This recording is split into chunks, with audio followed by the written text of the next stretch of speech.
Bueno, pues vengo a contarles una historia muy especial para mí. Yo creo que, bueno, una historia que le puede ocurrir a cualquiera, porque si me ha ocurrido a mí, que era y sigo siendo una mujer pecadora, de lo más frivolona como era, ¿no? Y bueno, pues como el Señor hace pum pum, le tumba a uno y le cambia la vida para siempre.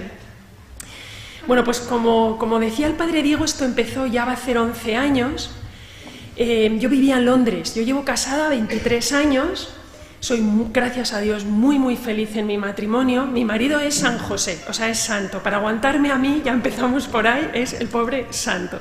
Lo era antes de mi conversión, pero ahora, después de mi conversión, pues mucho más, por todo lo que sufrimos, ¿no? Ahora les contaré. Y bueno, pues vivíamos en Londres. Antes de nada quiero decirles que tengo 3 hijos, unas hijas gemelas de 21 años, a las que llaman las Torres Gemelas, porque miden lo que yo, y tengo un hijo de Gonzalo que tiene 14. Entonces, cuando esta aventura comienza en mi vida, Gonzalo era muy pequeñito, era un bebé muy pequeñín, vivíamos en Londres. Mi marido es ingeniero industrial y luego se trasladó al mundo de las finanzas con un máster en Londres y nos quedamos a vivir ahí, donde hemos estado 9 años. Y bueno, pues mi vida era una vida de lo más normal, una madre joven, con bebés, con niños pequeños, frivolona, porque a mí me habían educado en el mundo católico. Yo he ido a un colegio católico en Madrid, mis padres eran católicos. Contrariamente de lo que todo el mundo cree, mi padre no era muy creyente. Lo llegó a ser al final de su vida gracias a un cáncer que le procuró a su corazón una conversión tumbativa, y ya también ahora les hablaré de eso. Pero mi familia era católica y era muy respetuosa. O sea, yo no recuerdo nunca en mi casa, por ejemplo, haber rezado el rosario en familia, con mis hermanos. Eso no ocurría, ¿no?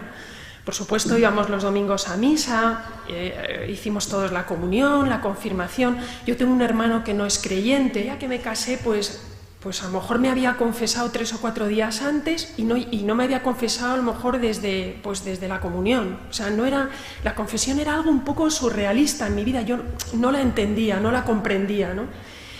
Y bueno, cuando me convierto, como les digo, ya pasamos a la parte de Londres. Londres es un país anglicano. En Londres iba muy poco a misa. Yo recuerdo que las gemelas empezaban a acercarse al momento de la comunión y era mi marido, el que había estado en ese colegio de Retamar, el que se empieza a preocupar. Él tampoco iba mucho a misa, pero me decía: oye María, que las niñas que están empezando a acercarse a la de la comunión, que tenemos que plantearnos. Y yo, bueno, ya de mayores, le decía yo. Es que ahora me río cuando lo recuerdo, porque Dios mío, ¿quién me ha visto y quién me ve? Pero bueno, en ese momento pues yo no lo veía tan importante. Digo, no María, por favor, pero ¿qué tal? Entonces era un poco él, ¿no?, el que me arrastraba, y yo decía, bueno, venga, pues vamos, las metía en una catequesis, tal, hasta que ocurre lo inaudito. Y lo inaudito es que estalla la guerra de Bosnia. La guerra de Bosnia, que parecía por los telediarios y tal como un país muy lejano, como una guerra muy lejana, resulta que es que estaba al lado de Europa, al lado. Para que se hagan una idea, ¿cuántas personas de aquí han estado en Medjugorje? ¿Pueden levantar la mano? Para que no me repita mucho. Vale, pocos. Bueno, pues para los que conocen Medjugorje y han estado, Bosnia es un vuelo cortísimo. Por ejemplo, desde Venecia son 20 minutos de vuelo, desde Venecia a Italia, ¿no? Desde Roma, pues creo que es media hora. Estaba ahí al lado, la guerra estaba al lado. Pero nosotros lo veíamos en los telediarios, menos una amiga mía a la que debo mi fe. Debo mi fe a una mujer anglicana, sin fe en la Virgen, sin entender el catolicismo. Esa es la mujer a la que yo debo mi fe. Y es que esta mujer, que es una mujer muy pudiente, era mi mejor amiga inglesa. Uno, cuando es emigrante, como lo he sido yo, cuando hay un grupo español, enseguida te haces como pandilla, ¿no? Te sientes como más en casa. Yo tenía mi grupo español, pero también hice un esfuerzo grande por tener amigos ingleses, porque yo veía que se alargaba mi estancia en Inglaterra, ¿no? Y esta era mi íntima amiga inglesa, muy anglicana, una mujer, como les digo, pudiente, el marido dueño de un banco. Y ella un día me dice, oye María, que me he ido a Bosnia en plena guerra porque me han hablado de un pueblecito de los tuyos, o sea, católico, donde se aparece la Santísima Virgen. Bueno, yo me quedé de piedra. Bueno, para empezar, yo esas cosas no me las creía porque con mis padres nunca habíamos ido a Fátima, nunca habíamos ido a Lourdes. Yo recuerdo muy pequeña, con 10 años, un día le dije a mi padre fue un magnífico psiquiatra, y claro, yo le dije, oye, papá, que me han dicho que se ha aparecido la Virgen en Portugal, en Fátima, quiero que me lleves. Y me dijo, nada, qué tonterías, tú de eso no te preocupes, tranquila, tú en esas cosas no pienses. Entonces, claro, una niña pues admira a su padre muchísimo, y mi padre, como era tan buen psiquiatra y yo la admiraba tanto, pues nunca volví a insistir, ¿no? Pero era lo único que yo sabía de apariciones, el nombre de Lourdes y el nombre de Fátima, ¿no? Y esta amiga me suelta esto, y yo la digo, mira, vamos a ver, esto es rarísimo, yo no he oído nunca hablar de este sitio, ¿cómo has dicho que se llama? Y me dice, Medjugorje. Medjugorje en inglés, Medjugorje como en español, y Medjugorje para los que se arman un lío. Y entonces me decía, no, María, si es que yo voy porque aunque haya guerra, pues he fletado, como era una mujer muy pudiente, dice, yo me he tocado muchísimo con la guerra, me decía ella, y bueno, pues mi marido me ha ayudado a llevar un montón de provisiones a ciertos centros de refugiados en donde los franciscanos de Medjugorje, de este pueblito, pues están ayudando, ¿no?, en plena guerra. Que a mí se me pusieron los pelos como escarpias, porque era peligrosísimo, porque estábamos aterrorizados viendo las noticias en la televisión, ya estaban los cascos azules, en 94, 95 era la época dura de la guerra, ¿no? Cuando fueron Pérez Reverte, todo nuestro equipazo de periodistas, que luego Pérez Reverte, compañero de mi mundo literario, escribió una de sus mejores novelas, Territorio Comanche, precisamente basado en todo lo que vivió como reportero de guerra en la guerra de Bosnia, ¿no? Bueno, yo me quedé, como les digo, totalmente horrorizada. Pensé que se había vuelto loca. Es una mujer muy coherente, con 4 hijos, y dije, mira, no puedes seguir yendo, pero ¿cómo que te está...? Que sí, María, que sí, que se aparece la Virgen, que... Y me empieza a contar que está conmovidísima, que ella cada vez que va a ese pueblo, que se emociona, que está descubriendo al Señor, que ella en su anglicanismo estaba alejada, pero que ya está pegada a sus sacerdotes anglicanos, y que su sueño es poder comulgar algún día junto a católicos. Claro, a mí me cuenta esto, esta mujer a la que yo adoraba y admiraba y que era tan inteligente, y es que no me lo podía creer. Entonces yo lo aparté totalmente, la empecé a reñir, dije que no volviera a ir, que la iban a meter un pepinazo, que se iba a morir y que estaba la guerra recrudísima. Y me dijo, no, porque ya entran los cascos azules y ya va a estar... Y además, es un pueblo que no se ha podido bombardear. Lo han intentado arrasar los serbios y algo pasa que no se puede bombardear. Y no se puede bombardear porque la Virgen le ha dicho a los 6 videntes, son 6 videntes, que no iban a poder bombardearlo, que ella va a extender su manto y va a proteger a ese pueblo de la guerra. Para que les hagan una idea, y esto a modo informativo, Medjugorje está a media hora de coche de Mostar. Mostar fue una de las ciudades más arrasadas en la guerra de Bosnia, está muy cerca. Bueno, yo estaba horripilada, por supuesto, no la hice ni caso y me enfadé. Ahora, con el tiempo, que ya he descubierto muchas cosas del demonio, de cómo actúa, que es un ser real, que es una de las cosas que no habla la Iglesia. El demonio existe, señores, hay posesiones, hay exorcismos, y desgraciadamente es una realidad que se ignora o que muchas personas quieren ignorar, ¿no? Pero claro, yo en ese momento pues todo esto me sonaba chino, lo que era Iglesia, lo que era la misa, lo que era la Eucaristía, todo. Yo estaba muy alejada, muy tibia. Entonces, ahora ya lo entiendo, pero en ese momento lo que me pasó fue que me enfadé muchísimo con mi amiga. La empecé a reñir y empecé a dejar de quedar con ella. Bueno, para haceros la historia corta, porque tenemos muchísimo que hablar y al final quiero que me hagan las preguntas que deseen, ella siguió yendo y pasó, y cada vez la veía más enganchada, y yo noté un cambio en ella. Antes de que ella fuera a Medjugorje, nuestros planes eran no frívolos, sino mega frívolos. O sea, nuestra vida era ir de tés y a jarrots y la copita de champán, y los maridos que trabajaban como negros, como brutos, como animales, pues pues la verdad es que ellos ganaban el dinero y nosotras nos lo gastábamos de compras y cosas así, ¿no? O sea, era pues una vida de mujer frívola de Londres. Pero desde el momento de la conversión de esta mujer, ella cambió.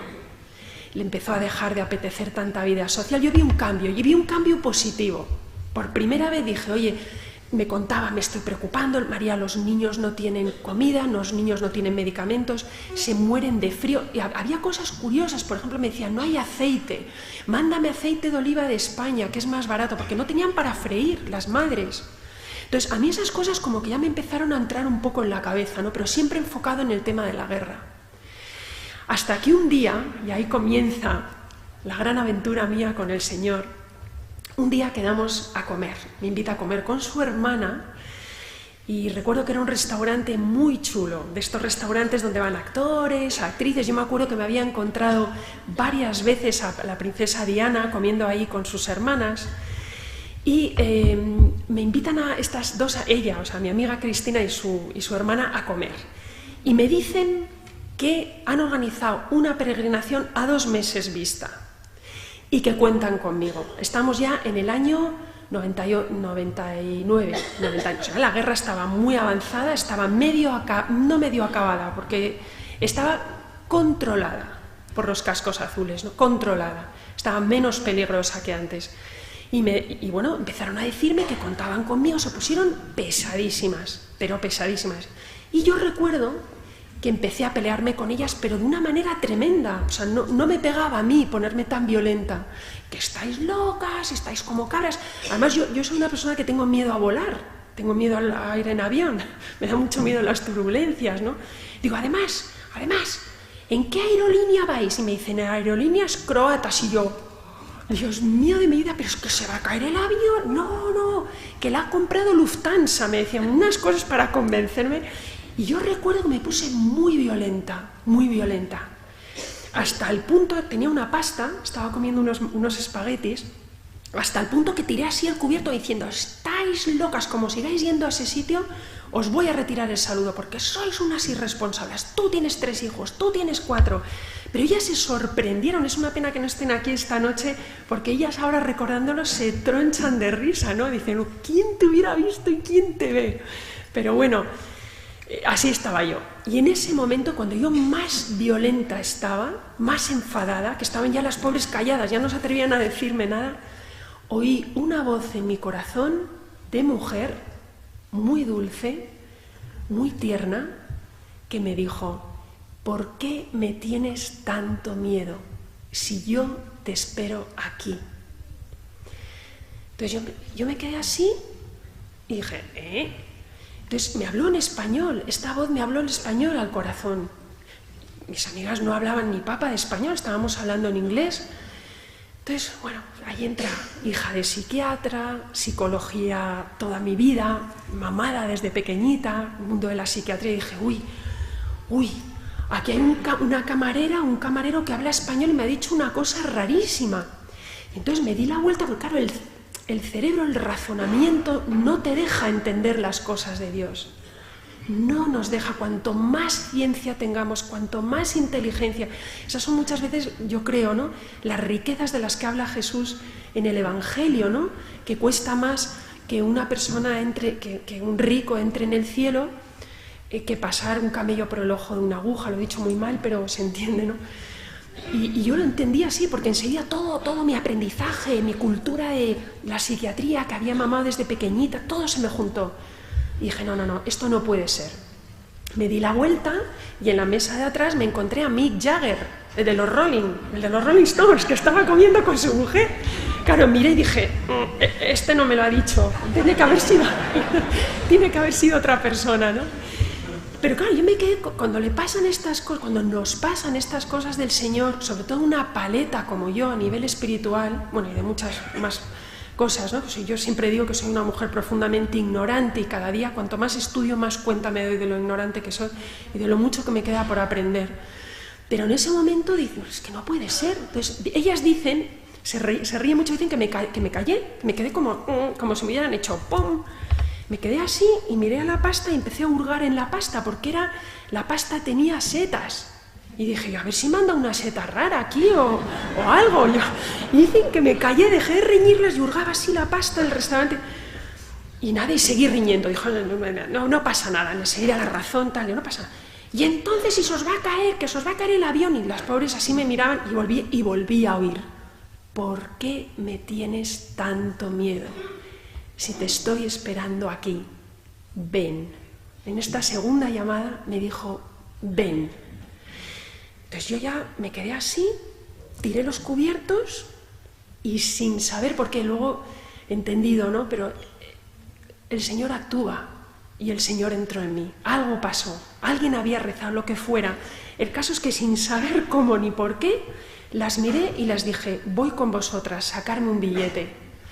Entonces, ellas se quedaron así, una de ellas se levantó y se fue corriendo a sacarme el billete, porque luego me decían, claro, yo me levanté porque nos habías metido tal bronca durante 3 o 4 años seguidos que dije, voy a sacar el billete para que luego no se arrepienta. Una vez que tenga el billete ya no nos puede dejar colgadas. Y se fue corriendo por el billete, la otra así, con la barbilla por el suelo, pero seguro. Y digo, sí, que voy, temblando de miedo. Y digo, pero ¿por qué digo que voy si no quiero ir? Pero bueno, terminó la comida, yo me fui temblando a casa diciendo, ¿pero qué he dicho? ¿Pero que yo no me quiero ir? Claro, inmediatamente ya viene el razonamiento y del restaurante a casa, que era como de aquí a la puerta de la iglesia, ya me había arrepentido. Pero Angie, la hermana de mi amiga Cristina, ya estaba comprándome el billete. Y ocurrió el segundo milagro de esa misma tarde, un milagro grandísimo, que yo llego a casa, me encuentro a mi marido y le digo, José Antonio, que me voy a Bosnia, que se aparece la Virgen. Y mi marido, en vez de, que él ahora no lo entiende porque reacciona así, en vez de decirme, pero ¿qué dices? Porque tampoco tenía ni idea de lo que era. Me dijo, vale, yo me ocupo de los niños. O sea, nunca, jamás había dicho algo así. O sea, él se iba a las 7 de la mañana, volvía a las 10 de la noche y, por supuesto, cenas, baños, papilla, todo, siempre yo, los deberes, o sea, con los niños no pegaba ni palo. Pero es que era todo como, vale, luego le decía yo, lo que quería era quedarse viudo, dice, a ver si se va a dar un pepinazo ya y me libro ya de ella. No. Siempre andamos con estas bromas en casa porque él ahora dice, pues yo no sé por qué te dije eso, porque efectivamente da miedo, ¿no? A tu mujer, que se ha vuelto chalada o lo que sea, y se va con estas inglesas. Dijo, no, ve María. Y digo, pues ¿qué dicen que se aparece la Virgen? Y me dijo, mira, aunque no se aparezca, mira, no te va a venir mal. No quieres ir a misa, te tengo que arrastrar los domingos, no quieres preparar a las gemelas para la comunión. Ve qué malo no es. Y además claro, él estaba mucho más enterado que yo porque yo leía poco los periódicos, seguía en mi mundo frívolo, despistado, y él estaba trabajando como un animal, y entonces los leía y me decía, no, estate tranquila porque precisamente esa zona, habían volado ya el maravilloso puente de Mostar, esa zona ya está tomada por los cascos azules y es bastante más pacífica. Ahora hay un alto al fuego, ve. Bueno, entonces yo lo que hice fue enfadarme otra vez y estuve muy revuelta. Y el demonio inmediatamente, cuando el demonio ve que pierde un alma, ahí empieza el problema. Para ir al mundo literario les diré que yo solo había escrito por entonces un libro, mi primer libro, El patio de los silencios. Efectivamente me quedé a 4 puntos de ganar el premio Planeta, era mi primera novela, para mí fue pues un regalo muy grande, y era un libro ateo. El malo era el cura. Ponía la iglesia, fatal. Y fui la niña mimada de Planeta. Y ese libro se publicó y ese libro tuvo muchísimo éxito. Bueno, yo he echado un lío, tal. O sea, va acercando el día de la fecha para subirme al avión. Me voy al avión y ya cuando quedaba una semana ya había convencido a mi íntima amiga española, que es una pena que no esté hoy aquí, porque ella vivió conmigo todo esto. Dije, oye, vente conmigo, que a mí esto me está dando un miedo, no me voy a meter un pepinazo, estos se van a quedar viudos. Y me dijo, no te preocupes, yo voy contigo, mira, vamos a ver qué hay. Mi amiga era bastante más creyente que yo, bastante más. Y estaba un poco preocupada conmigo porque yo era un trasto, en el sentido espiritual, ¿no? Entonces nos vamos a Medjugorje, en el vuelo lo pasé fatal, ya muy revuelta, llegué a Medjugorje. Los que habéis estado en Medjugorje sabéis perfectamente que es un pueblo que turísticamente no vale nada. Es un pueblo muy despeluchado, es un pueblo donde las pensiones son muy humildes, ahora ha cambiado, desgraciadamente siempre ocurre esto en los lugares de apariciones, suele aparecerse la Santísima Virgen en lugares muy pobres, a personas muy humildes, pero como ha pasado en Fátima y Lourdes, pues ya hay tiendas, hay hoteles, pero en mi época eran pensiones muy, muy humildes y una vida muy humilde, ¿no? Total, que llego al pueblo y cuando yo veo al pueblo tan feo, además un lío para llegar, nos pararon 800.000 veces, nos registraron todo. A todo esto era muy interesante, muy impactante, más que interesante ver pues los tanques, ¿no? Cómo se cruzaban con nuestros coches, los soldados, muchos soldados españoles. Da uno como un orgullo, ¿no? Uno sentía el casco azul español, es como mío, ¿no? Es como eso, no es mío. Y ya sabías que llegabas a una zona protegida por nuestros soldados, ¿no? Como anécdota curiosa les diré, ¿saben dónde estaban los cascos azules españoles? En Medjugorje. Qué listo, Lepellines, esto no se bombardea, o todos para allá. Ahí tenían su entrada, todos en el tanque, no sé qué, digo, joder, es que somos más listos. Pero bueno, pobrecitos, también es una broma, pero es verdad que la base principal estaba en Medjugorje, ayudaron muchísimo en la guerra y tengo 1000 millones de testimonios, ¿no? Pero me chocó. Y bueno, el primer día estuve muy rabiosa, a mi amiga la hice la vida imposible, pues yo me voy, pues ya dejaba a José Antonio con los 3 niños, verás tú, no va a hacer los deberes de la gemela, yo me notaba yo insoportable a mí misma, imaginaros mis 12 amigos me miraban como, Dios mío, ¿en qué hora la hemos traído? Los demás, todos bastantes más creyentes que yo. Primer día de Medjugorje, me obligan a ir a misa en inglés, yo hacía que no iba a misa pues como un mes. Yo no quiero entrar en misa, yo estaba con el vídeo, bueno, pues saca vídeo y cállate, te quedas detrás, bueno, pues saco vídeo y sacaba vídeo, qué rollo, y fue el primer milagro de Medjugorje, primer milagro. Es la primera vez en mi vida que yo he visto una misa concelebrada, que es muy impactante, ya lo hemos visto hoy, no se le encoge el corazón, ¿no? A ver, varios sacerdotes trayendo a Cristo vivo a un trocito de pan, pero es que ese día había 80, y yo cuando entré, yo nunca había visto tanto cura junto, yo estaba y digo, ¡wow! Aquí quedan a los curas. Y el sacerdote que había venido con nosotros en la peregrinación, que luego fue mi primer director espiritual, un sacerdote irlandés maravilloso, al que adoro, al que quiero como a un padre, entró, me dijo, mira, llego tarde, voy a concelebrar. Entonces se fue así como hacia la sacristía, y cuando vi que salía por una puerta, por la puerta para entrar ya a lo que es el altar, le vi vestido de azul.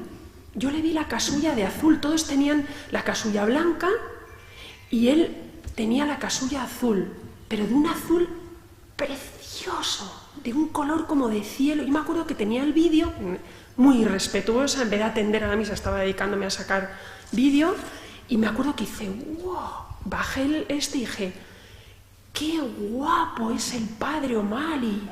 Pero el padre O'Malley tiene 80 años, es calvo, con una nariz así coloradota, en fin, no es que sea George Clooney, pero era guapísimo, o sea, era como, ¡wow! Y tenía una cruz blanca en el pecho, y empecé a pensar, es la casulla, ya, es que esta casulla es muy bonita, y ¿por qué no tienen? Y fíjese, o sea, en vez de atender a la misa pensando en la casulla, ¿y por qué no tienen todos los curas la misma casulla? Y en mi ignorancia pensé que como era el último que había entrado, pues yo me imaginaba un monaguillo como toma, y a todos los que entraban les daba una casulla, se habían acabado las blancas, toma, me ha tocado una azul, qué bien, la más bonita, ¿no? Y pensé eso, pero no le perdí de vista ni un segundo. Le veía andando, luego bajó, como han hecho hoy los sacerdotes, bajó, porque bueno, la iglesia de Medjugorje es más grande que esta, pero cabe muchísima menos gente que hoy aquí. Imagínense, estamos como sardinas en lata. Entonces era un foco de luz, este sacerdote, era como una bombillita, y yo cada vez, ¡wow, qué guapo! Pero qué guapo. Y yo, ¿pero cómo guapo? Porque le hago la razón, pero si es feísimo, no, pero es que es guapo, o sea, un cacao.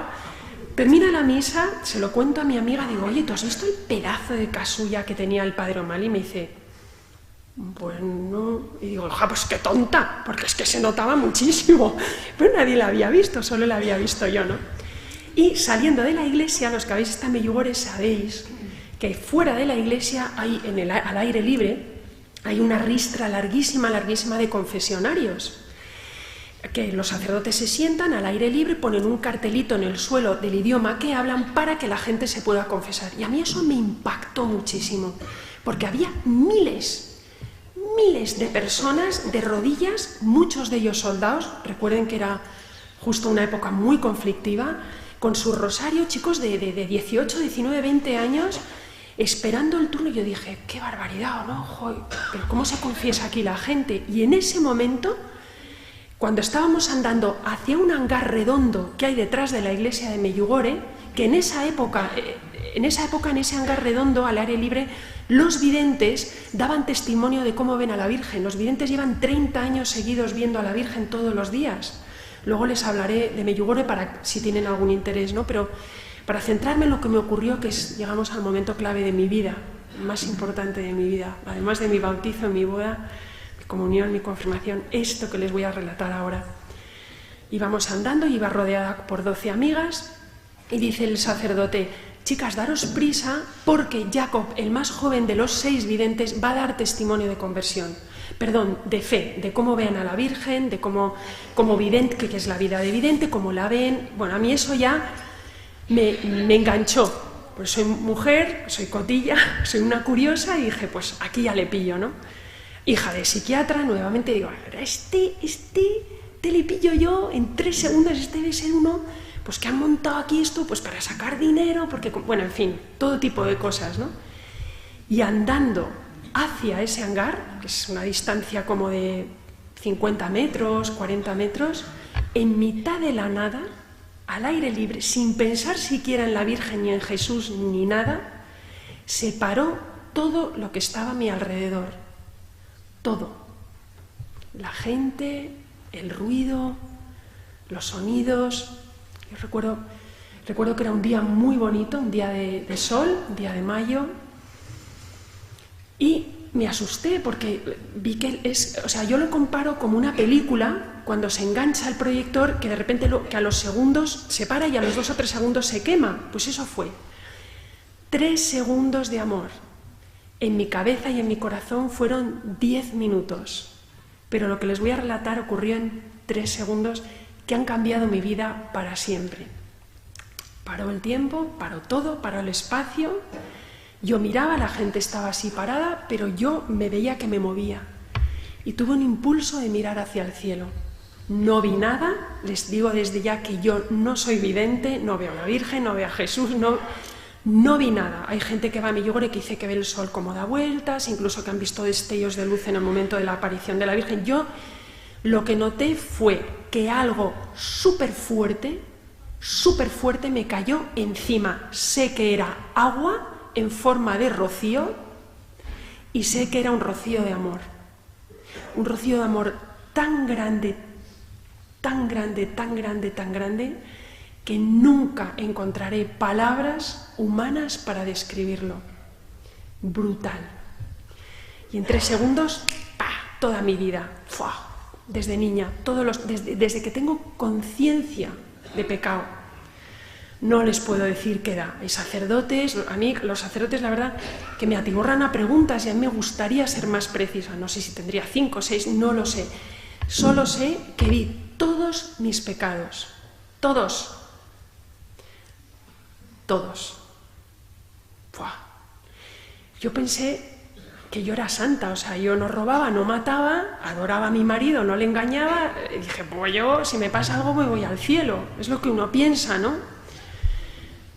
Yo no estaba preparada para ir al cielo, no lo hubiera logrado.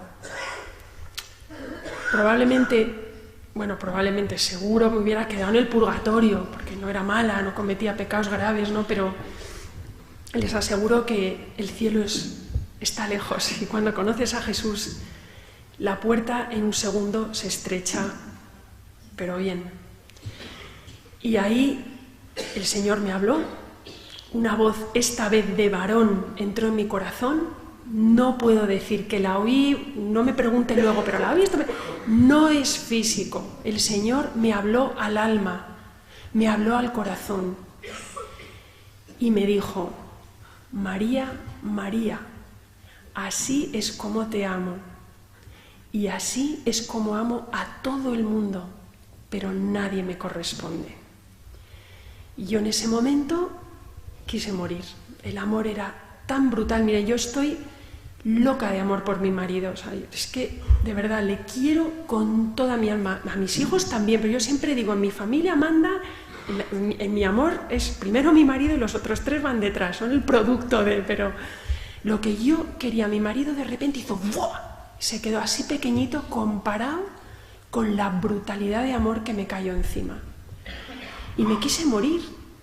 Simplemente dije, Señor, en ese momento un montón de entendimientos, un desgarro bestial en el corazón del dolor que mis pecados habían provocado en Cristo. Porque ahí desfiló todo el mundo, desde amigas del colegio desde pequeñas, personas a las que yo he podido dañar, primeros novios, gente a la que yo he podido hacer daño. Todo pasó y el Señor me hizo ver que el dolor que yo con mis pecados, veniales o mortales, pero también veniales, el pecado que yo había cometido haciendo daño a otras personas, se lo había hecho principalmente a Jesús. Y ahí me quise morir. Le dije, Señor, por favor, no puedo. Me quise esconder, no se pueden imaginar la vergüenza. Tuve mi juicio final, porque es la vergüenza de estar ante todo un Dios y que te diga, esta es tu vida, ¿qué me has dado? Y yo no le había dado nada, no había hecho más que recibir padres que me habían querido, una situación económica correcta de mis padres que me habían dado a través de esa educación, colegios, idiomas. Encima me había casado con una persona que me adoraba, encima había tenido 3 niños sanos. ¿Y yo qué había hecho? Nada, todo tomado gratis.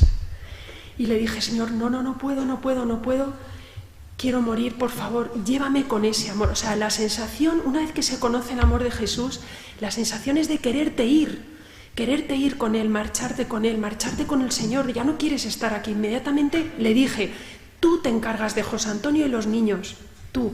Eran secundarios, era como yo me voy. Y me dijo, no, cuenta el mundo, mi amor. Y todo volvió a la realidad. De repente mi amiga se movió, mi amiga todo esto se había quedado con el pelo, me miró y entonces se quedó como el pelo en el aire, como les decía, ¿no? Una pantalla parada. Y me hizo así con la mano, ven, porque ella quería que estuviéramos en primera fila, ¿no? Entonces yo salí, pues como aquel día del restaurante, como, Dios mío, ¿pero qué pasa en este pueblo? Ya fui asustadísima hacia el lugar donde daba Jacob la conferencia, donde explicaba cómo veía a la Virgen. Fue precioso lo que dijo. Inmediatamente en mi corazón noté que el muchacho no mentía. Desde aquí quiero decirles que yo no soy quien para decir que Medjugorje es cierto. Lo dirá Roma, lo dirá el Vaticano, lo dirá el Papa. Pero en mi corazón es lo que yo sentí, que el muchacho no mentía. Esto ya luego hablaremos de cómo está la situación actualmente en Roma con respecto a Medjugorje. El muchacho dijo que la Virgen era preciosa, que tenía alrededor de 19 años, que sabían que era morena porque se le escapaba un ricito debajo de la toca esta, del manto, ¿no? Que el traje era azul grisáceo. Y entonces yo ya allí, bueno, el corazón me temblaba, que se me salía del pecho del dolor. Yo seguía con el dolor, y empecé a llorar, pero por las personas a las que yo había hecho daño.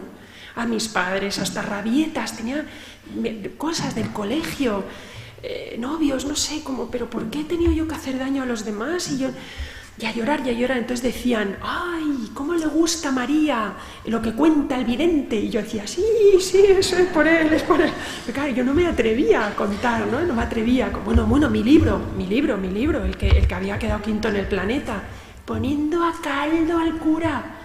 Yo, Señor, ¿qué he hecho para un don que tengo? Y te he puesto la iglesia patas arriba en el libro, que el malo era el cura. ¡Uah! Y entonces empecé a llorar con una confusión tremenda. Bueno, ya pasó esa experiencia. Estuvimos 3 o 4 días en campos de refugiados, estuvimos rezando mucho, aprendí a rezar el rosario. Y entonces es muy gracioso porque el sacerdote este que les dije, el padre O'Malley, el primer día dijo, chicos, quien se quiera confesar, estoy a su disposición. Y se confesó todo el mundo menos yo, que no me casaba desde mi boda. Y llevaba 10 años o 11 años casada, entonces, ahora llevo 23. Pero me dijo, ¿tú no quieres confesarte? Y digo, no. Nada, bueno, pues después de esa experiencia le di una tabarra, yo, padre, que me quiero confesar. Dice, es que ahora no puedo. Yo, sí, ahora. Y el pobre huía de mí, qué pesada esta señora que no quería confesarse y ahora... Pero no podía porque no parábamos, o sea, era subir al monte, bajar al monte, o sea, Medjugorje, el que va a Medjugorje viene reventado, los que estáis aquí lo sabréis, porque no se para de trabajar, de rezar y... Total que a la vuelta, me confesó el último día de Medjugorje, no le conté la verdad, no le conté esta experiencia, pero me confesé, fue una confesión muy larga, yo lloré mucho, le conté todos mis pecados, todo lo que había recordado. Él se puso muy contento de saber que llevaba desde mi boda sin confesar. ¿Y qué es lo que ocurrió? Pues vuelvo a Londres. Y cuando uno encuentra al Señor, y cuando uno está 3 segundos de vida en el cielo, como estuve yo, porque estuve en el cielo, porque estar en el cielo es conocer el amor de Jesús, eso es el cielo, ¿no? Yo puedo decir que he estado 3 segundos de cielo en la tierra, así que sé que se puede vivir el cielo en la tierra también, si queremos, porque Dios nos lo da, a todos. Claro, cuando volví a Londres, empieza el cambio más radical y más importante de mi vida. Cacao mental, de repente... que quería ir a misa todo el tiempo. Mi marido desesperado. Pero ahora tenemos que ir a misa todo el tiempo. Y yo, que sí, que yo no sé por qué, que tenemos que ir a misa, todos los días había que ir a misa. Entonces en casa se empezaron a mosquear. Porque claro, es difícil, los conversos somos gente muy complicada. Porque el fuego que tenemos dentro no lo podemos apagar. Y cuando tú no quieres guardarte un secreto tan gordo como el amor de Jesús, se lo quieres dar a todo el mundo. Por eso hay sacerdotes, porque ellos deben de sentir algo así para querer llevar a Jesús a todo el mundo. Entonces, resulta que yo no tenía otro tema de conversación. Pasé del Ten Harrods a estar todo el día hablando de la Virgen y el rosario. Los niños, no, que llega mamá con el rosario. Sacaba el rosario y yo... niños, y todos, fiu, tengo deberes, tengo baño, el bebé corriendo por el pasillo, yo, pero nadie quiere rezar, pero sí es muy bonito. Mi marido, deja a los niños en paz, y empieza la persecución dentro de casa, empiezan los problemas dentro, empiezan los celos espirituales, empieza mi marido a decir, oye, ¿qué te ha pasado en Medjugorje? Que, a ver, para empezar, la iglesia todavía no lo ha aceptado, ¿qué es esto? Total que a la vez me pasó otra cosa muy curiosa, que yo seguía sin entender la misa, pero cada vez que pasaba por delante de una iglesia católica, recuerden que Inglaterra es un país anglicano y no todas las iglesias son católicas, había una por la zona, y bueno, yo venía a lo mejor de la compra con un montón de bolsas y tal, y cuando pasaba delante era como un imán, o sea, en vez de ir a casa, que estaban esperándome para la cena, para los baños, para los deberes, hacían pum, y me metía en la iglesia, yo no sabía por qué, me quedaba sentada delante del sagrario y lloraba. Y yo no sabía por qué. A todo esto no se lo van a creer, pero yo creía que el sagrario estaba vacío y que la lucecita roja se dejaba para que la gente no se tropezara al lado de la iglesia, andando por la... O sea, imagínense la falta de educación espiritual que tenía. Y siempre pensé que estaba vacío. Yo pensé que en las misas... los sacerdotes vaciaban todo y se quedaba vacía y no sabía dónde los guardaba, pensaba que se la llevaban a su cuarto o lo que fuera, ¿no? O sea, paleta, cateta espiritual total. Sin embargo, me atraía, yo decía, la caja dorada me gusta. Y me decía mi amiga, se llama sagrario, yo, bueno, el sagrario me gusta, yo no sabía por qué, ¿no? Claro, me distraía a veces, miraba el reloj y había pasado 2 horas. Y yo, Dios santo, la cena, llegaba pollo en casa, los niños sin hacer los deberes, los baños sin... Bueno, mi marido de los nervios, agotado del trabajo, es que no llega, ¿dónde está? Está todo el día en misa. Y ahí empieza un camino muy complicado, porque yo no entendía por qué yo tenía que estar todo el tiempo que pudiera delante del Señor, ¿no? Hasta que un día, como 3 meses después, a todo esto yo solo contaba todo a mi director, le llamaba a Irlanda, le contaba y él se reía que se mataba. Y una de las veces que vino a Londres, dije, padre, tenemos que hablar, le tengo que contar lo que me pasó en Medjugorje. Después de 6 meses, senté a mi marido, senté al padre O'Malley y les conté lo que me había pasado. Mi marido con los pelos como escarpias, y en cambio el padre se reía, decía, María, eso se llama una conversión paulina. No eres santa, porque no lo eres, y a lo mejor lo llegarás a ser con mucho esfuerzo, pero esto es una conversión tumbativa y la Virgen ha ido a por ti y no te puedes callar. Y yo dije, pues la hemos liado, porque lo único que me importaba era Jesús, era Jesús. Hasta que un día, como un mes después de eso, ya empecé a ir a misa todos los días, o sea, ya estaba ahí, hasta que un día entré también con las bolsas de la compra y fue la primera vez en mi vida que vi el Santísimo expuesto. Y yo, ¡guau! ¡Qué bonito! Mira, lo han sacado. Me decía mi amiga que se dice el Santísimo expuesto. Yo, pues qué bonito. Y pensé, como este es un país anglicano, a lo mejor lo sacan para que el que entres se dé cuenta que esta es una iglesia católica. Y me quedé ahí rezando. Mi amiga ya se fue porque se hartaba de aburrirme, se aburría de esperarme. Y entonces terminé de estar ahí un ratito y cuando me iba con las bolas oigo una voz detrás. Gracias por venirme a ver un ratito. Y entonces me di la vuelta y dije, uy, esa cosa ha hablado, la custodia esa, a lo mejor tiene una cassette detrás y dice cosas a la gente, yo qué sé, pero esta vez lo oí en el oído, ¿eh? El Señor está vivo, el Señor está vivo. Nunca más me ha vuelto a ocurrir, esa fue la última. El Señor, desde mi conversión, me dio estos regalos, son regalos grandes, son regalos poderosos, pero no han vuelto a ocurrir. A partir de ese momento empieza una lucha feroz en mi vida. Escribo el segundo libro en honor a la Santísima Virgen. Me inventé una novela, pero quería reflejar las cosas que ocurrían en Medjugorje. Me inventé un personaje que no soy yo, salí mi tercer libro, pero me convertí, pasé de ser la niña mimada de Planeta a ser una pestada dentro del mundo. O sea, la prensa en este país es feroz, con los católicos, más yo, ¿no?, que daba testimonio. Entonces pasé de ser popular a no serlo tanto. Empezaron a alejarse amigos, empezaron a decirme, te has vuelto un rollo, porque claro, mi vida cambió. A mí ya no me apetecía salir de fiesta tanto, a mí lo que me apetecía era rezar, iba a este grupo de oración, el tiempo, 100% de mi tiempo era para mi marido y los niños y para orar.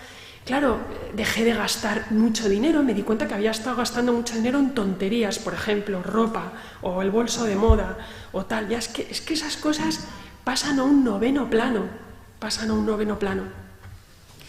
Y la vida es muy complicada, ¿no? Mi primer dolor fue recuperar los derechos de ese libro, que estuvo a punto de ganar el Premio Planeta, y lo cambié, recompré, digamos, los derechos de autor, porque una vez que ya los derechos de autor lo tenía, pero el derecho de publicación lo tenía la editorial, lo recompré, lo retiré de las tiendas, lo retiré de todo y cambié el final. El cura era buenísimo, el libro, el cura era el héroe.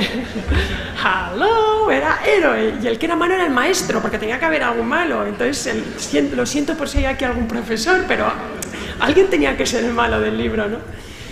Y bueno, ahí empieza un camino pues muy complicado, ¿no? Pero a la vez el Señor empieza a dar un montón de gracias a mi vida. ¡Guau! Pero tremendo. Una felicidad a pesar de tantos problemas y tantas cruces. Empiezan grandes regalos, por ejemplo, el que nos ha unido hoy, ¿no? O sea, vuelvo a España, era el cumpleaños de mi suegro, es la persona a la que más quiero en el mundo después de mi marido y mis 3 hijos, mi suegro, un hombre creyente, buenísimo, al que admiro mucho, y le dije, pues no sé qué regalarle por su cumpleaños. Voy a una librería, pido un libro de Martín Descalzo, que me encantaba, ya empecé a leer, ya retiré todas las novelas y todo eso, ya solo me gustaba en la vida de los santos, ya era lo único que me atraía. Y no estaba agotado el libro de Martín Descalzo. Y de repente veo este libro, perdón lo sobadete que está, pero es el que compré ese día, boca abajo, así. Y viene la señorita y me dice, mire, no tenemos ni en el almacén ni nada de Martín Descalzo, y yo sin saber por qué, vi este libro que estaba así en un montón y dije, ¿y este qué tal es? Pero yo ahora no sé por qué hice eso. Y me dijo, pues mire, no me lo he leído, pero pues me lo llevo. Y yo luego iba en el autobús de camino a casa, lo veo y digo, una monja aquí, ¿esto qué es? Mi suegro, pues sí, le gusta, pero yo no sé lo que he comprado. Me pongo a leer la primera página en el autobús y de la tienda a casa el libro me lo quedé. Dije, el abuelo que se aguante, ya le llevaré otra. me enganchó, dije, ¿qué es eso? O sea, me vibraba en la mano. Yo, wow, empecé a leer. Este tochote lo terminé en una semana. No podía parar. Lloraba en cada página. Pero esta monja, ¿por qué nadie me ha hablado de esta monja? El Señor quería, yo ahora sé que Él, el Espíritu, vamos a ver, señores, el Espíritu Santo está vivo, trabaja, el Señor es verdad que existe, es verdad que está en ese sagrario, es verdad que está Dios vivo en un trozo de pan, gracias a las manos de estas personas. Para mí, los sacerdotes eran aburridos, eran raros, no tenían ningún tipo de atractivo. Ahora lo único que me divierte es hablar con sacerdotes. Mi marido está desesperado, porque es que siempre que viene un amigo a cenar, sacerdote, ay, sí, vaya, bueno, el pobre ya está acostumbrado, ¿no? Pero es que el día que a mí me confesaron, si yo no llego a confesarme, yo no me salvo.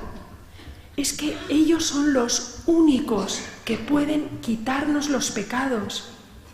Manos consagradas traen a Jesús, lo dan vivo, es el mismo, señores, es el mismo que iba por Galilea, no hay diferencia. Es exactamente el mismo. Y las mismas gracias, nos puede dar lo mismo que dio a los apóstoles.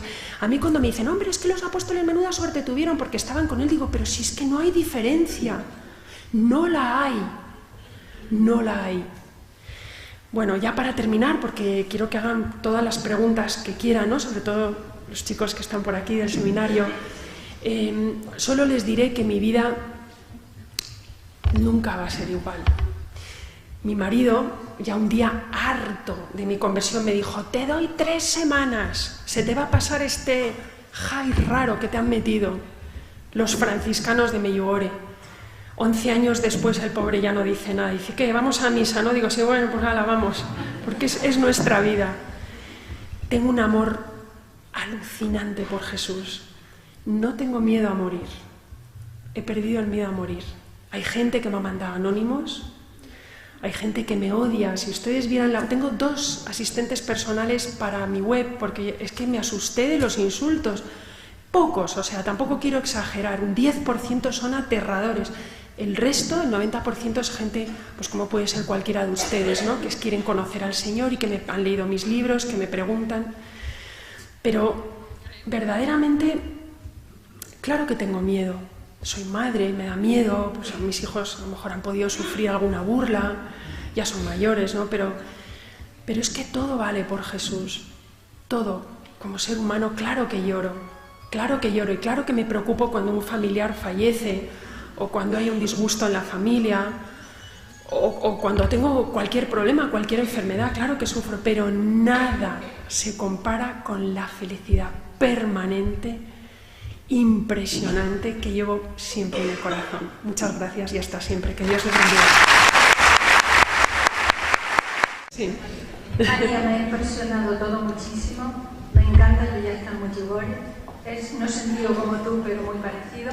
Pero mi pregunta es la siguiente. Háblame de tu hermano ese que no es creyente. ¿Qué puedes hacer o qué haces? Bueno, mi hermano es el amor de mi vida. Es una persona muy diferente a mí. Él es muy, ¿cómo lo diría? Muy liberal. Tiene un corazón de oro. Para mí ha sido mis pies y mis manos en los cuidados de mi madre, que está muy enferma, 30 años. Él no cree, él dice que ve en los católicos cosas que no le gustan. Yo también veo cosas en los católicos que no me gustan, pero es que somos pecadores. Lo único que hago es orar por él. Él me aguanta mis rollos de Medjugorje.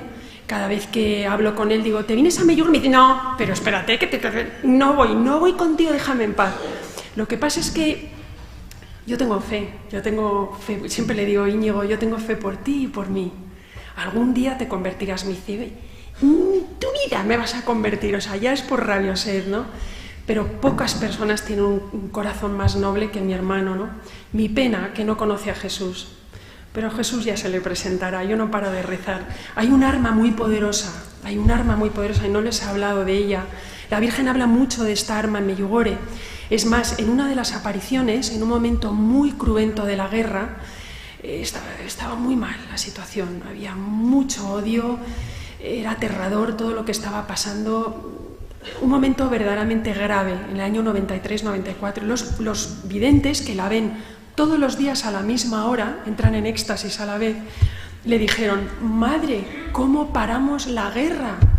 La ven, escuchen, esto es muy interesante, la ven tridimensional, es decir, la ven como yo puedo ver al Padre o esta mesa. De pequeñitos jugaba con ellos, para ellos es una madre real. A ellos, los videntes, yo les digo: qué suerte es que la veis, y me dicen: María, es idéntico su trato al tuyo. Digo: hombre, no, es que yo no la veo. Me dice: pues está, en el momento que empiezas a rezar el rosario, un Ave María, en el momento que la invocas, la Virgen está viva, está a tu lado. Y yo: ¿por qué no la veré, no? Pero le preguntaron a lo que iba: ¿cómo paramos esta guerra? Y la Virgen hizo esto. Con la oración del rosario y con el ayuno se pararían las guerras. Y esto es una cosa que a los franciscanos les tocó profundísimamente, porque imagínense, si ahora, en estos 5 minutos, de aquí a 5 minutos, el mundo entero, no digo los musulmanes porque son de otra religión, o los budistas, pero si el mundo entero, católico o cristiano, bueno, católico, que somos los marianos, paráramos y rezáramos el rosario a nivel mundial juntos, les aseguro que el mundo cambiaría. 5 minutos. El mundo entero llamando a la Virgen. El universo cambiaría, porque es la reina del universo. Entonces, este es un arma muy poderosa. Yo he estado en exorcismos, ahora es un tema que no quería entrar y no voy a entrar porque sería otra conferencia de 15.000 horas, pero el demonio odia esto. No lo puede ni ver, no lo puede ni ver. Yo he vivido anécdotas muy curiosas. Por ejemplo, he tenido la enorme suerte de conocer a un amigo que es el actor Jim Caviezel, que hizo la película de La Pasión. ¿Quiénes de ustedes han visto La Pasión? Que levanten la mano. Prácticamente todos. Vale, pues es converso de Medjugorje, ¿eh? El actor. A ver, ¿cuándo vamos a Medjugorje? Como Jim Caviezel. Bueno, pues Jim Caviezel me contó esa película, ya saben que es claramente una obra del Señor. A pesar de que Mel Gibson sea como sea, a pesar de nuestros pecados, la obra es una belleza y ya lo saben, ¿no? Entonces, Jim me contó que una noche él cogió muchas neumonías, tuvieron muchos ataques durante el rodaje de la película, y una noche estaba él con neumonía en la cama en Roma, en el hotel, desesperado ya, y le dijo: Señor, por favor ayúdame, protégeme, porque no puedo más, o sea, o me ayudas o yo no puedo seguir rodando esta película, porque es neumonía tras neumonía. He pasado muchas horas de rodaje en la cruz, ¿no? Hacía frío. Y entonces, en ese momento dice que todo el cuarto se inundó de maldad, pero horrorosa, un miedo tremendo, y le dio tiempo de lanzarse a la mesilla y coger una reliquia de un trocito de espina de la corona que le había dado uno de los videntes de Medjugorje, Iván, y le dijo: durante el rodaje tendréis problemas, porque al demonio no le gustan las cosas de Dios. Dice que le dio tiempo a sujetarla y se la puso aquí, y en el momento que se la puso aquí notó que toda la maldad del cuarto hacía ¡buah! Y se iba contra la pared y desaparecía, ¿no? Bueno, pues es lo mismo con el rosario. Lo tengo comprobado porque yo he estado en exorcismos, yo he visto lo que ocurre en un exorcismo, y les digo que esto es más poderoso que un Kalashnikov. Esto es el arma más poderosa que tiene una madre para convertir a un hijo, una hermana para convertir a un hermano, un arma de protección. Yo tengo amigas que dicen: oye, desde que hemos empezado a rezar el rosario, la niña ha dejado de fumar, o ha dejado de darnos disgustos, o ha dejado de beber. La juventud necesita mucho la ayuda del rosario ahora. La juventud está más atacada que nunca. Drogas, alcohol, sexo a lo bestia. Parece que solo existe el sexo ahora. Es que hemos pasado unos extremos disparatados, ¿no? Entonces este es el arma más poderosa que hay. Yo lo tengo comprobado, Gracias. Nada. ¿Otra pregunta? Otra pregunta. Hay un sacerdote allí también. Hay un sacerdote, sí. Y también, María, hay aquí unos franciscanos que están aquí sentados. ¿Los franciscanos dónde están? Están aquí sentados. Padre Resti. Padre Resti ahí. No, que le estoy simplemente que le estoy diciendo que hay aquí unos franciscanos. Sí. Los dos. Pues yo admiro mucho a la orden franciscana, pero mucho, mucho. Sí, padre, sí. Gracias por todo. Yo te pediría que ¿qué nos podrías decir a los sacerdotes sobre la Eucaristía y el sacramento de la penitencia? Muy bien. De tu experiencia, cuéntanos. Muy bien. Bueno, pues como no tenía tiempo antes, no se lo conté, pero se lo voy a contar ahora para contestar al sacerdote. A mí les decía que la mayor atracción que tuve, nada más convertirme, era la Santa Misa y que tenía que ir todos los días. Es más, cuando no podía ir, porque ese día no podía, estaba enferma, la niña tenía médico, ballet o lo que fuera, yo me quedaba triste. Era como si algo muy esencial me faltara en mi alimentación. O sea, se había convertido ya en una necesidad física. Y me decían en casa, ¡uy, que estás de un mal humor, mamá, nos has... Y digo, claro, es que no... Me di cuenta yo con los días, digo, claro, es que hoy no he ido a misa, no he recibido la Eucaristía. Entonces, primero tuve un enamoramiento tremendo hacia la Eucaristía. Y poco a poco, el Señor como que me fue empujando hacia la confesión. Y de repente era como otro pilar, o sea, Eucaristía pegada a confesión me daba la felicidad. O sea, yo entraba en el confesionario, que no entiendo por qué la gente dice, es que me ha tocado un mal confesor, era un viejo sordo y me dijo que no sé qué. Y digo, pero ¿qué más te da lo que te diga el Padre? Si se trata de que Jesús, mirad, el pobre Dios Padre, el pobre tiene Alzheimer. Es que tiene Alzheimer porque el que pasa por el confesionario, el pobre Dios Padre olvida todos los pecados.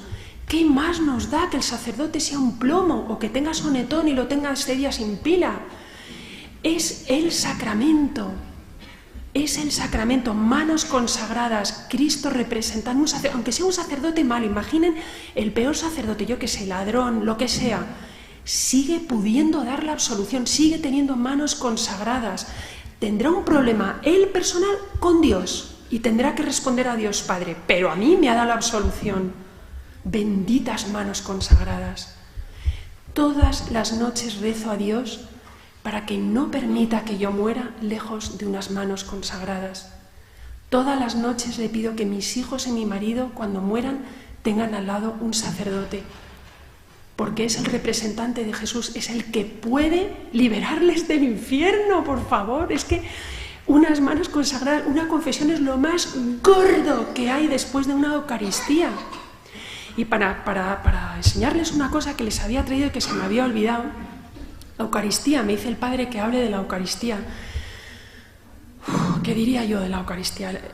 Ya se lo he dicho antes, para mí no hay diferencia, es el mismo Jesús que andaba por Galilea y lo tengo en mi corazón, todas las misas, todas las adoraciones, porque después, el regalo que vino después fue la adoración.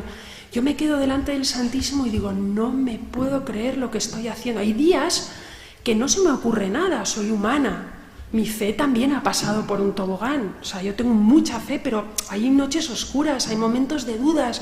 Normal, somos seres inteligentes, razón y fe, complicada unión, complicado matrimonio. Aunque el Papa Benedicto dice que no, que es facilísimo. A mí me cuesta, yo soy una mujer muy bruta, muy ignorante. Pero para que ustedes me entiendan, Cristo está tan vivo en ese pedazo de pan que las personas que hacen misas negras lo saben. Los satánicos saben que es verdad, por eso la roban. Por eso la roban. ¿Qué pasa con los católicos? ¿Es que no nos lo creemos o qué? ¡Qué vergüenza! Tenemos a Cristo vivo y no lo sabemos apreciar. La primera yo, que he perdido el tiempo toda mi vida hasta mi conversión y todavía sigo en el camino. ¿Y qué ha ocurrido? Pues que pasan los años, ya les digo, esta experiencia de ese rocío de amor que me decían los sacerdotes, pues los sacerdotes no paran de decirme, ¿pero cómo era? ¿Pero cómo era? Y yo, pues, joder, si es que yo no lo vi, pero es como un agua, hasta que un sacerdote, pues estoy todo el día charlando con amigos sacerdotes y cenamos y voy al seminario y comentamos todos, un día uno se levanta y me dice, pero María, si eso sale en Salmos, no sé qué, se me ha olvidado el Salmo, perdonen, porque tengo una memoria peor que la tenía mi madre, pobre, pero dijo, pero si esos Salmos no sé qué, y salía también creo que en Zacarías o en Jeremías, no sé qué, me cayó un rocío de amor, que era el Espíritu Santo. Yo casi me caí para atrás porque yo no me había leído la Biblia nunca, me la estoy leyendo ahora estoy empezando yendo a clases de Biblia y estoy aprendiendo, ¿no? ¿Y qué me pasa? Pues que hace 2 meses estoy en mi casa y recibo, ¡pum!, una foto. Recibo una foto, sale un monje y está enseñando así, o sea, bendiciendo con el Santísimo Sacramento.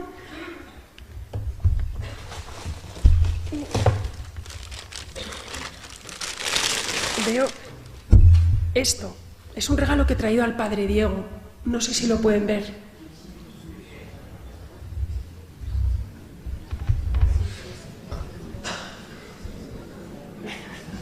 Es impresionante, impresionante.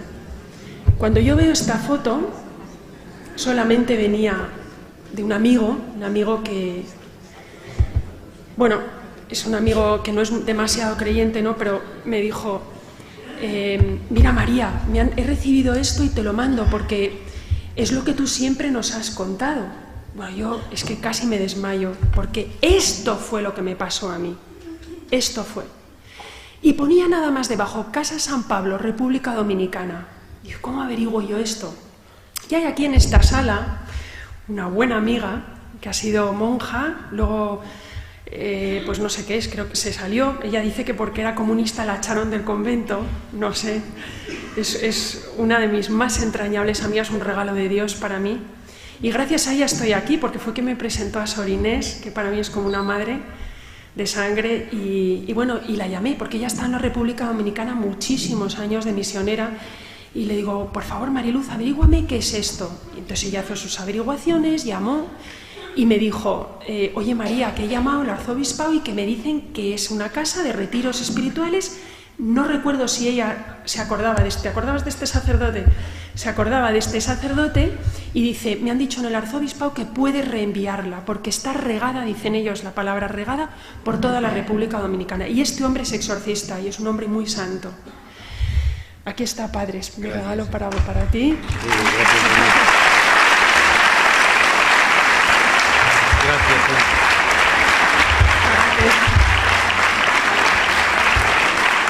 Padre, para que nunca se olvide ningún sacerdote de lo que tiene entre manos. Tiene a Dios vivo, tiene al niño Jesús recién nacido y tiene todas las gracias del universo en ese trocito de pan que solo Él es capaz de traer a la tierra. Siguiente pregunta. Bueno, María, te voy a hacer una pregunta. ¿Te hablas tú de la Virgen que te apareció? No, no se me apareció, ¿eh? Bueno, la Virgen. No, tampoco. Me temo que no tengo tiempo de empezar la conferencia otra vez. No se me apareció, nunca la he visto. ¿Sabes cómo está la Virgen vestida? Lo que comentan los videntes, que quede por favor muy claro, no soy vidente, no veo, ya me gustaría, ¿eh?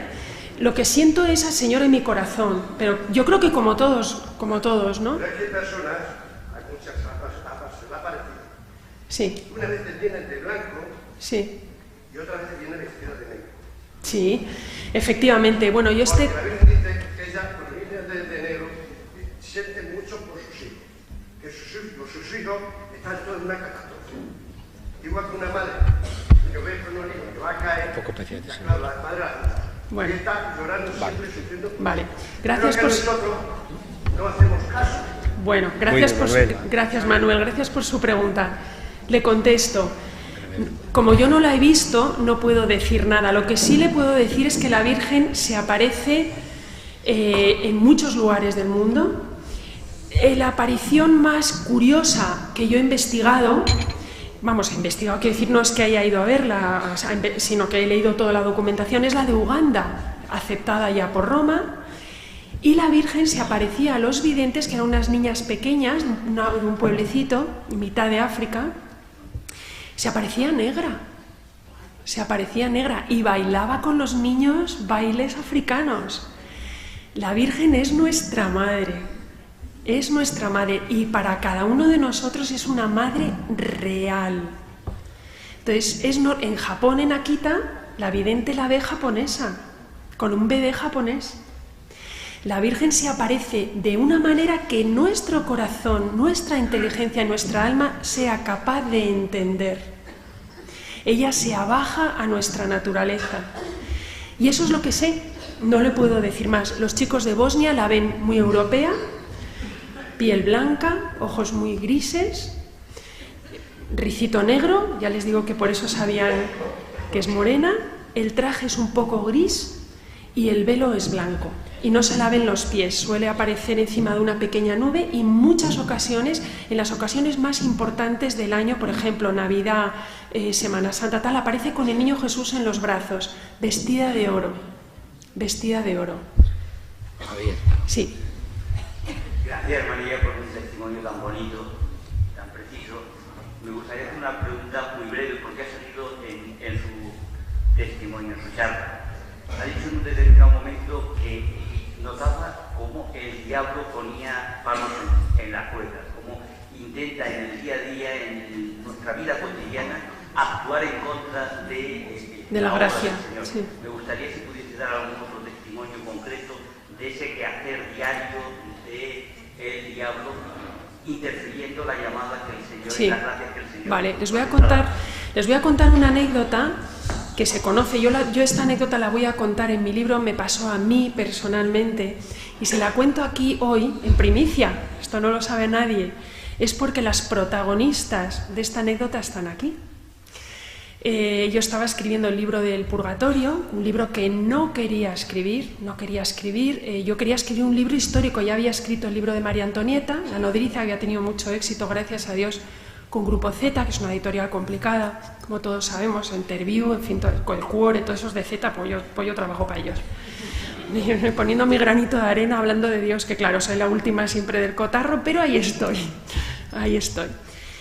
Y quería trabajar en un libro sobre el rey loco de Baviera, que es un personaje que a mí me ha interesado mucho desde niña, por mi padre y tal, ¿no? Y un día en la iglesia el Señor me puso en el corazón que escribiera sobre el purgatorio. Claro, es que yo me rebelo, o sea, yo soy una hija del Señor muy, muy rebelde. El pobre yo creo que está desesperado conmigo, porque todo lo que me dice él digo no, pero luego el Señor, como no para, y te lo mete aquí, te lo mete en el corazón, pues acaba uno cediendo, ¿no? Entonces me puse a escribir el libro del purgatorio, me costó mucho trabajo porque me tuve que poner a estudiar escatología, tardé 9 meses y se lo entregué a Planeta. No se lo entregué a Z. ¿Por qué? Porque pensé que de Z me expulsaban. O sea, como me habían pedido un libro del Rey Loco de Baviera y yo iba a aparecer, no, es que he escrito uno del Purgatorio, y fuera. Entonces me fui a Planeta, en Planeta Testimonio, don Pedro Manglano me lo cogió. ¿Qué pasó? Yo sabía que el demonio me iba a dar. Al demonio no le gusto, al demonio no le caigo bien. A mí tampoco me cae bien. A mí el que me cae bien es Jesús y con quien quiero estar es con Jesús. Y así lo digo. Y lo rechazo al demonio con toda mi alma y todo mi corazón. Pero sabía que me iba a dar. O sea, el demonio siempre va a hacer daño al que le sigue, ¿no? Bueno, a los grandes santos les pegaba palizas, en fin, yo como no soy santa ahí no hemos llegado, pero bueno, me pasó una cosa muy increíble. Me fui a Santo Toribio de Liébana, en el norte de España, en los montes, en una peregrinación. Íbamos 20 amigos a caballo, en un desfiladero, unos montes preciosísimos, y al día siguiente, era ya cuando llegábamos, íbamos a estar delante del trozo de la Veracruz en la misa mayor tal. Íbamos por el desfiladero, estaban mis hijos, mi marido y como 16 amigos, todos muy buenos caballistas y tal. Al pasar por la mitad del desfiladero, pasó todo el mundo, estaba yo y 2 profesores detrás mío, que eran como los que cubrían la retaguardia, ¿no? Pasan mis hijos, mi marido, mis amigos, y cuando paso yo, el suelo se deshizo y me caí por el precipicio con la yegua. Salí por los aires, desgraciadamente no sé montar en silla inglesa, solo en español, con lo cual me quedé enganchada, ¿no?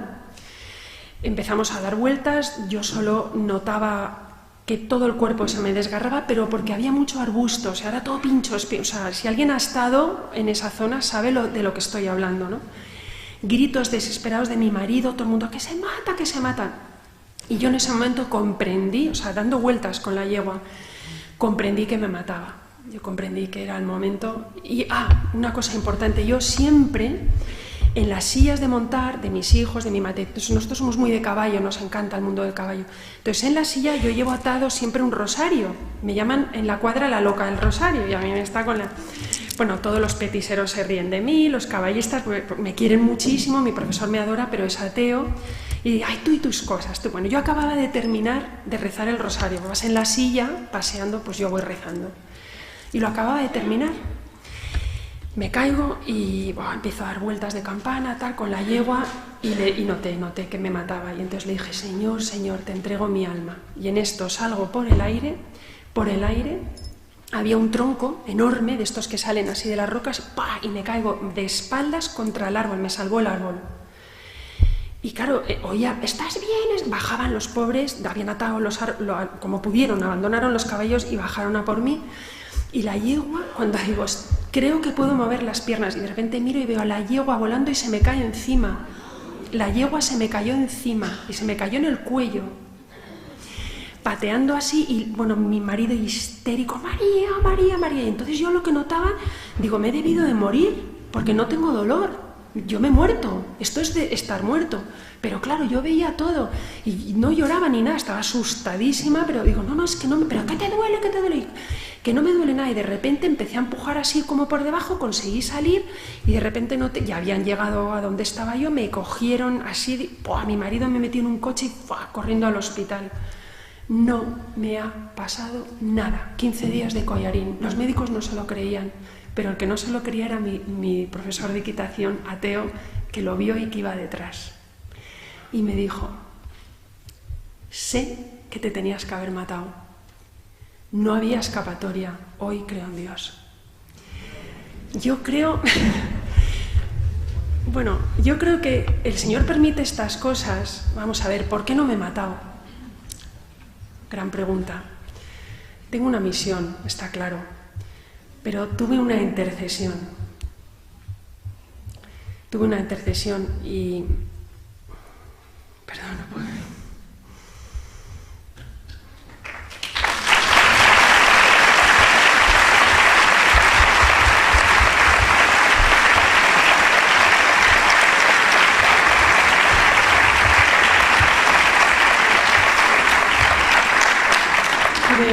Tuve una intercesión, y esa intercesión se llama Sor Inés. Se llama Sor Inés II, se llama Mariluz y se llama Sor María Fe. 4 monjitas que no pararon de rezar por mí durante ese libro, y que en el momento exacto del accidente estaban delante del sagrario rezando por mí. Y una de ellas, Mariluz, notó la presencia de San Miguel Arcángel y le dijo, protege a María. Y contestó San Miguel, ¿cómo no la voy a proteger si me has cogido de portada? Y era cierto, yo había escogido a San Miguel de portada. Me salvó San Miguel Arcángel.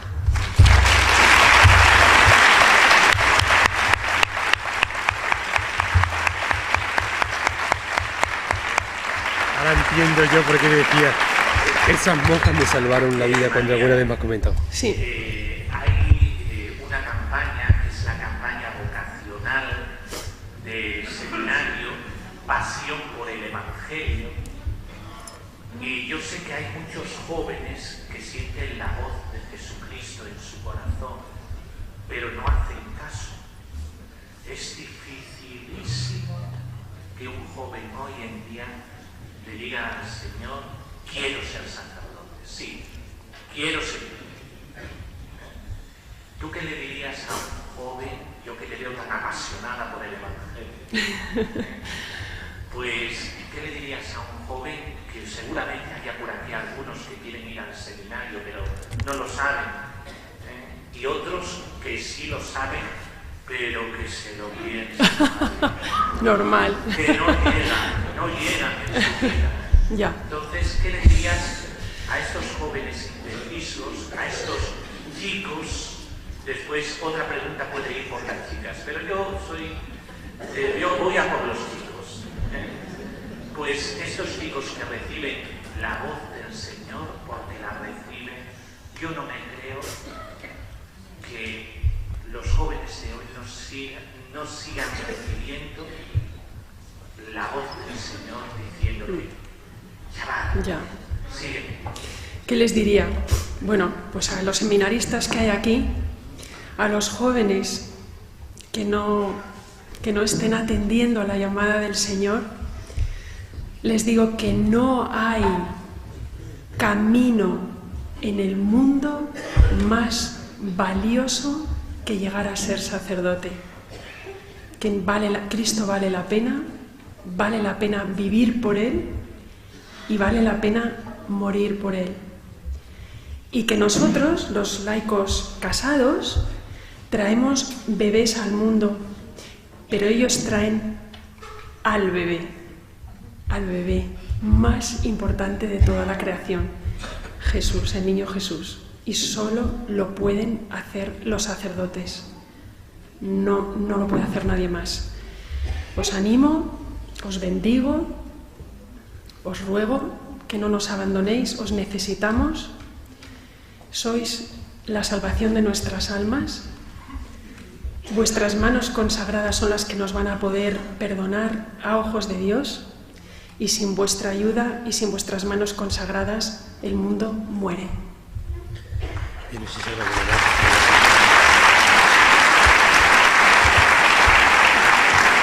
última, padre. Sí, yo creo que ya sí. Una pregunta más y lo dejamos. Señor, el pobre lleva una hora. Vale, y Tomás también, vale, sí, estupendo, sí. Es que es un poco tarde y ahora tendremos oportunidad. Hay una sala donde va a estar ella para firmar. He visto muchos libros por aquí. También se pondrán en venta algunos libros que nos ha cedido la librería diocesana para que las personas que quieran adquirir alguno de los ejemplares. Sí, última pregunta entonces de la noche. Una y dos. A ver, bueno, y ya. Sí. Sí, buenas noches. Me ha gustado mucho tu conferencia. Quería preguntarte... No te veo. ¿Dónde Sí, estás? no, está aquí. Ah, perdóname. Sí. María, buenas noches. Me ha gustado mucho tu conferencia. Me ha llegado al corazón. Creo que en esta ronda de preguntas falta preguntarte por la muerte. Ese tema que parece ser un tabú siempre en todos nosotros. Tenemos una cita aquí en este mundo, en vida, pero también la vida se acaba y llega la muerte. Sé que tú has formado parte del equipo de Elizabeth Kubler-Ross. Yo he leído casi todos sus libros y me gustaría que hablaras algo sobre este tema. No, esa doctora no la he conocido, la he leído, como tú. Pues algo ponía en tu biografía que yo... No, si es que se inventa la mitad. No hagáis... Sí, se inventa. Eso es, no mis chicos, sino a lo mejor hay un periodista que se lo ha inventado, lo mete y luego internet, que es más peligroso que otra cosa. Yo no la conocía, esta mujer. Seguramente, bueno, todos tenemos aquí seres queridos que se nos han ido. Yo he perdido a mi madre hace 6 meses. Y yo también hace 6 meses. Estoy en una lucha diaria y continua porque, bueno, siempre se quedan cosas pendientes y yo le pido al Señor que pueda hablar con mi madre y pueda verla, solo una vez. Bueno, quería hacer la muerte. Esta reflexión y, bueno, que te hablaras un poco sobre Bien. ese tema. Gracias. Pues bueno, creo que lo he aclarado un poquito antes, ¿no? Dando mi testimonio sobre la muerte. Yo no tengo miedo a morir. A mí lo que me da miedo es vivir.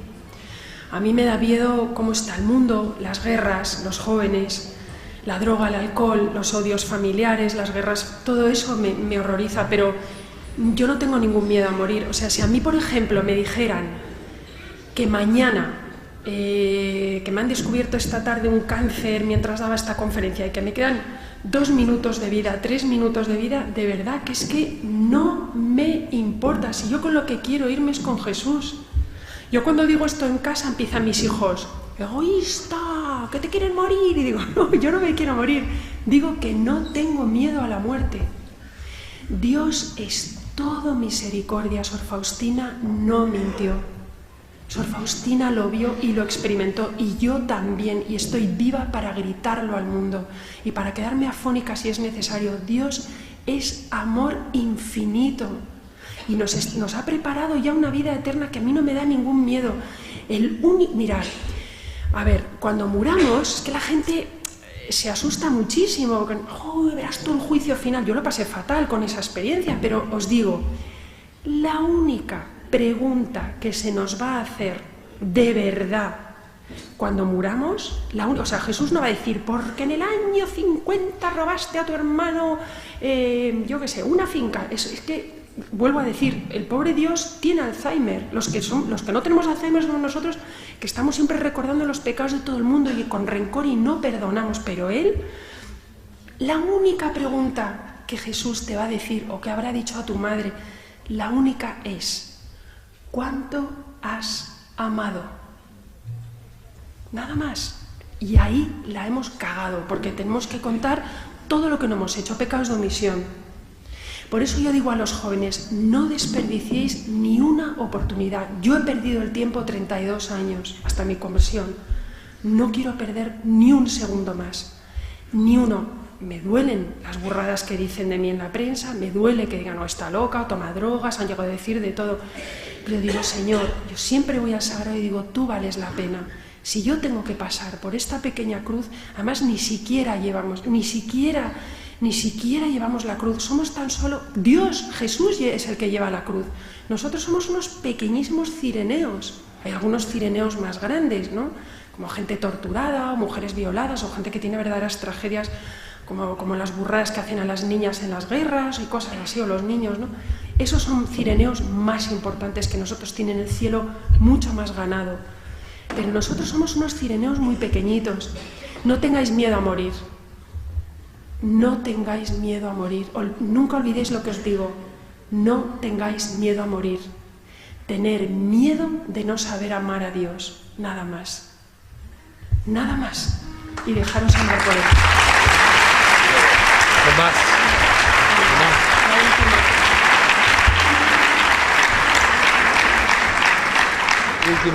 Última pregunta de la noche. Ya nos... Muchas gracias, María, por el testimonio tan impactante que nos has regalado esta noche. Su sonrisa es contagiosa. Muchas gracias. La verdad, y además cuando hablas con ese candor, con esa alegría, con esa convicción y esa profundidad, pues evidentemente está dando un testimonio y está llegando al corazón de la gente. Su lenguaje creo que no es desconocido, en absoluto. Habla usted de Dios, que Dios es amor. Habla que Dios es Salvador. Habla usted del Espíritu Santo. Habla de la intercesión. Habla de la palabra de Dios. Y yo me pregunto, estaba interpelando, no lo quiero decir claramente, pero sé que ahora va a salir. Una vez que recibió esa experiencia combativa, esa conversión, como la de San Pablo, creo recordar que ha dicho, pues regresó a España y tuvo, aparte de la experiencia que ya había tenido y que sigue teniendo por la forma de manifestar el testimonio, su oración personal, dice que estuvo en grupos de oración. Sí. Me gustaría que me hablara. ¿No sería la renovación carismática? No. Mucha gente me hace esa pregunta. Debe ser porque soy un poco cantarina o algo así, no sé. No, la gente me pregunta, ¿eres de la obra? ¿Eres de los legionarios? Yo soy de la iglesia, yo soy de parroquia de barrio, puro y duro.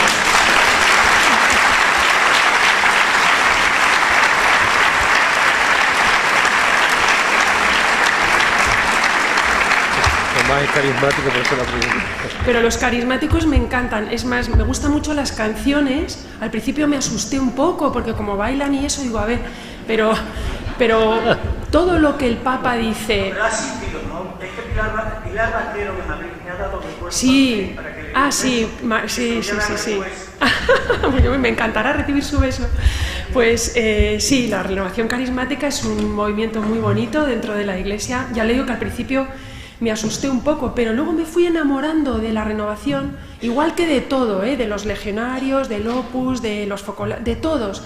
Yo soy hija de la Iglesia, yo soy un soldado, estoy enamorada de mi parroquia. Cuando me cambian de barrio también soy de esa parroquia. Cuando voy a Londres, medio vivo en Londres ahora otra vez, a mi misa, me voy a Bangkok, me busco y soy de la parroquia que me toque. Y la renovación carismática, lo bonito que aprendí, porque cada movimiento enseña.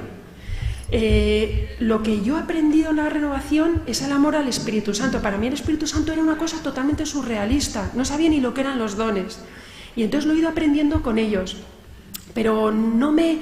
Ojalá encontrar un movimiento que yo me sintiera a gusto, pero es que yo me siento a gusto en todos. Es que yo estoy enamorada de Jesús y Jesús está en todos esos movimientos. Así que esa es mi casa, mi iglesia.